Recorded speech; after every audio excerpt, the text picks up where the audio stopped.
don't we do what we know we want to do?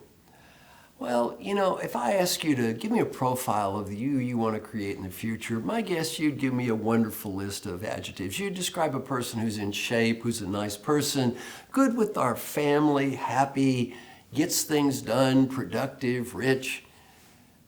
Why don't we become this person? Well, if you look at the statistics, at least in the Western world, depression is kind of an all-time high. Employee engagement is near an all-time low. Many people are bitter, disaffected, alienated, obese, depressed. Why don't we become the person that we want to be? Why don't we do what we know we should be doing? Well, I'm going to make a little prediction. I'm the only teacher you've ever met that's collected input from tens of thousands of people that have been to my classes, and I measure, do they do what I say, and do they get better?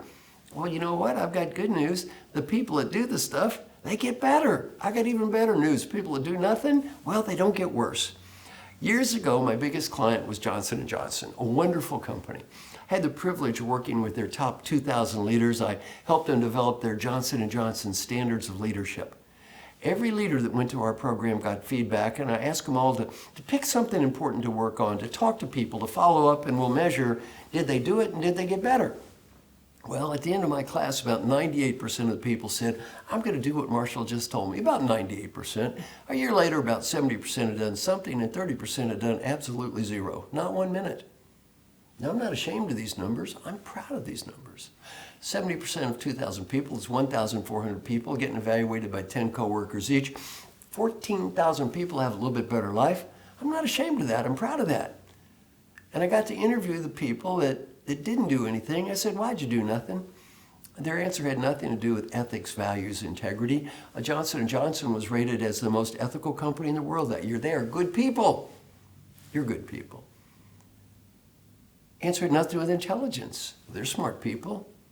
You're smart people. The reason people did nothing had to do with a dream. Yes, this is a dream I've had for years, and I'm going to make a prediction. You may have had the same dream. Yes, you may have had this same dream on a recurring basis for years, and this dream is going to describe why in life we all don't do what we know we should. Now, what's that dream sound like? It sounds like this. I'm incredibly busy right now. Given pressures of work and home and new technology that follows me everywhere, and emails and voicemails and global competition, I feel about as busy as I ever have. Sometimes I feel overcommitted. I don't tell others this, but every now and again, my life feels just a little bit out of control. But I'm working on some very unique and special challenges right now. And I think the worst of this is going to be over in about 4 or 5 months. And after that, I'm going to take 2 or 3 weeks and get organized and spend some time with the family. And I'm going to begin my new Healthy Life program. And after that, everything is going to be different. And it will not be crazy anymore. Have you ever had a dream that vaguely resembles this dream? How many years have you been having this dream? Well, I've learned something. There's not going to be any 2 or 3 weeks. Sanity's not going to kick in. Well, there's an outside chance tomorrow is going to be even crazier than today. Let's imagine you're in a job where you got to make those numbers every quarter. Got to make those numbers. Let's imagine you scored 20% above every target this year. 20% above all targets. Well, what are the odds a big boss is going to come back next year and say, take a little break while you're working too hard. Let's lower those goals for next year. Is that going to be happening? No. What's going to happen the next goal? Those goals are going up and up and up. Well, it is always going to be crazy out there, and we're always going to be under pressure. The first reason we don't do what we plan to do is we have some dream that tomorrow is going to be different than today. The second reason we don't do what we need to do is called the planner bias. The planner bias. Now, what does that mean? The person that's doing the planning is not the same as the person that's doing the executing.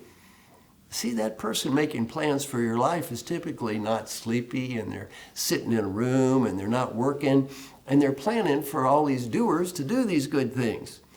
Well, they're planning for that doer, don't eat too much, and don't drink too much, and you go work out. They're making all these good plans for the doer. They're not doing the work, they're making the plans. Well, the person doing the work is not the same as that person making the plan. The person doing the work may be tired, hungry, bored. There's a term called depleted. The person doing that work is just out of gas. Well, the planner doesn't count on that because the planner is not the person doing the work. The person planning the work is very, very different than that person doing the work. That's called the planner bias. One of the reasons we don't do what we know we should do. A couple of other reasons. One, it takes longer than we think. We almost always underestimate how much time it takes to get anything done. Two, it's harder than we think.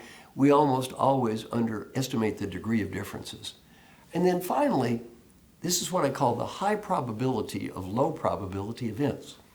When we make plans for our future, we never plan on a low probability event occurring. You don't plan on having a car wreck, or you don't plan on somebody dying, or you don't plan on somebody getting sick.